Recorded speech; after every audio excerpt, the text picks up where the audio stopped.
अस्सलाम वालेकुम। आइए आज हम आपको ज़ी-गैप कैप्सूल्स के बारे में बताते हैं।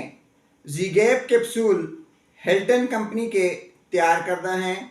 इनमें प्रीगाबलिन 25 मिलीग्राम पाया जाता है।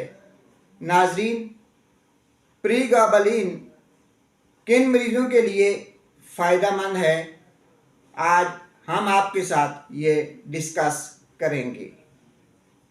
किसी को मिर्गी के दौरे पड़ रहे हों, किसी को नर्व पेन हो, किसी की रगों में या पट्ठों में दर्द हो, तो ऐसी सूरत में प्रीगाबलिन 25 मिलीग्राम इस्तेमाल किया जाता है। नाजरीन, इसके अलावा ऐसे मरीज़ जिन्हें टेंशन हो, एंजाइटी हो, उनका मूड ख़राब हो और उस वजह से भी अगर उनको कहीं दर्दें हो रही हों, तो ऐसे मरीज़ों के लिए भी प्रीगाबलिन 25 मिलीग्राम इस्तेमाल कर सकते हैं।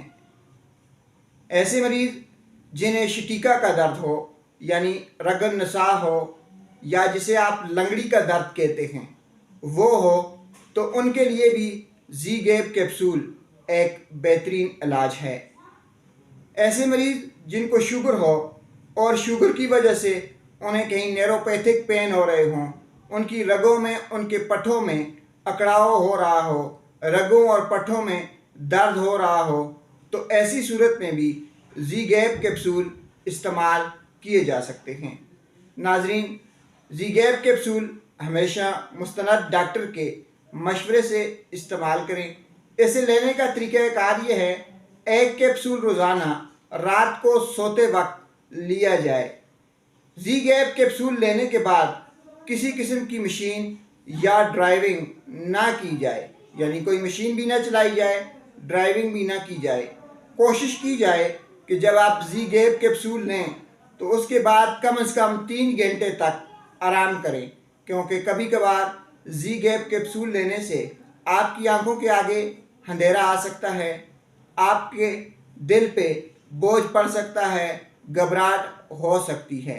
आखिर में आपको फिर बता दें कि रगों और पट्ठों के दर्द के लिए, शकीका के, लंगड़ी के दर्द के लिए और दौरे पड़ने के लिए, या ऐसे मरीज़ जिन्हें एंजाइटी हो, उनके लिए ज़ी-गैप कैप्सूल एक बेहतरीन इलाज है। शुक्रिया।